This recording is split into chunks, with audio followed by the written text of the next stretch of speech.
Yeah, well, I always wanted to work with them, and I was very happy that now we made it, and I'm still very happy, of course. And I like very much the physicality of their movements and the drive they have in the dance, and I want also to, contribute in this. And I love the theme we chosen, Storm. I find it very actual for now because, of course, lots of storms are coming, but it's also the metaphor of a storm that you don't know what will come and what will go. And also, this was very inspiring for creating energy for in the dance and making different musical choices that would not be from one point to the other, but it would be exactly the opposite, like non-linear processes in bringing the dance and the music together, and this just really works fantastic.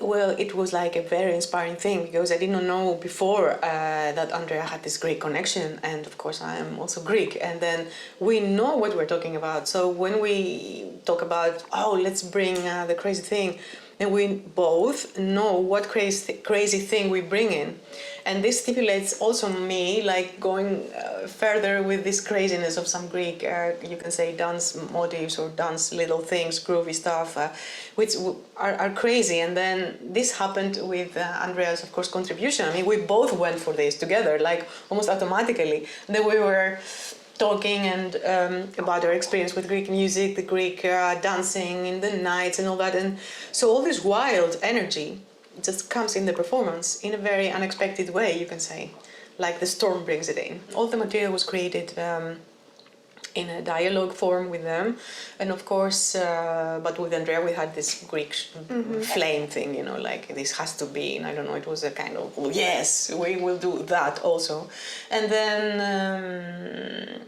all the other ideas that are in a way seemingly loose, but they are not at all loose. So there is a kind of loose structure in the music that I experimented with in my non-linear techniques of working, of course. Non-linear means that I don't need to connect every point in time.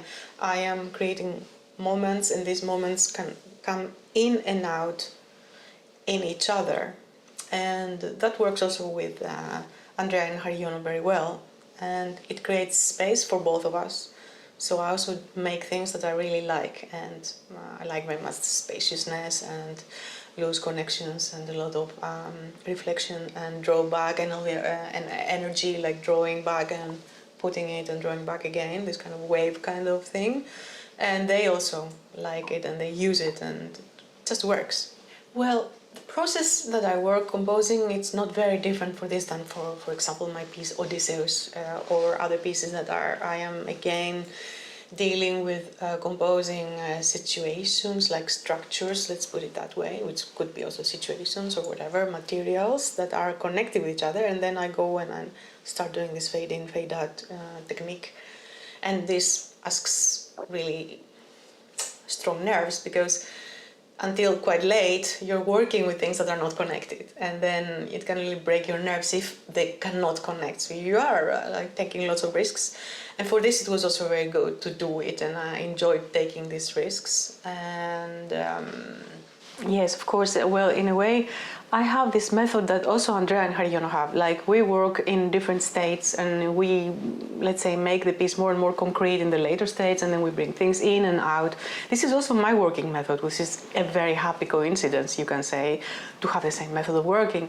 On the other hand, when you work on your own piece, then you are in control of what you bring in and out, of how you make it the definite choices. And for me, in my case, it's quite nervous breaking because I wait until at the very end until I make these things concrete from combining different situations and structures that I compose separately, and how I have it in my mind that they fit together. So I did the same also here with Storm, but before I go and I make all the choices myself, I presented it in a more rough state, let's say. So then Andrea and Hariono could sense all the different things that I have, the different structures. They can be shorter sentences, longer sentences, things that are more dominating, things that are coming in and out, whatever. Like, they have lots of palette, like a lot of choices from a palette of sounds. You can present like these different colors. different scents, you can say.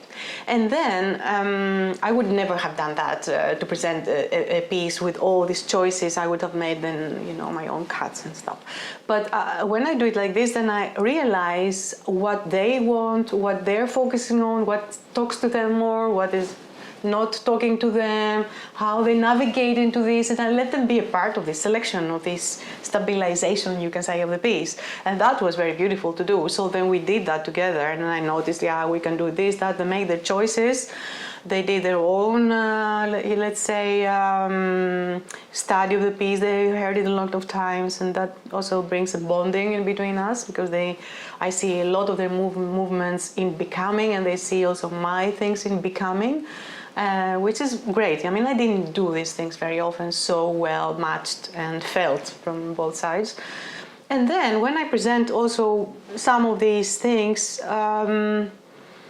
they are still not what they have become because they are too dense. So in order, that's also a lesson, that's something to realize, in order to have the music and the dance coming together, you need to go up and down with each other.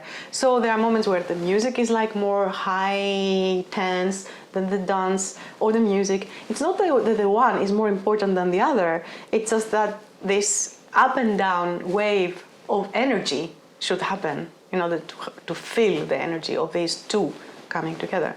And yeah, that's different than when you are just finishing your own piece for the concert.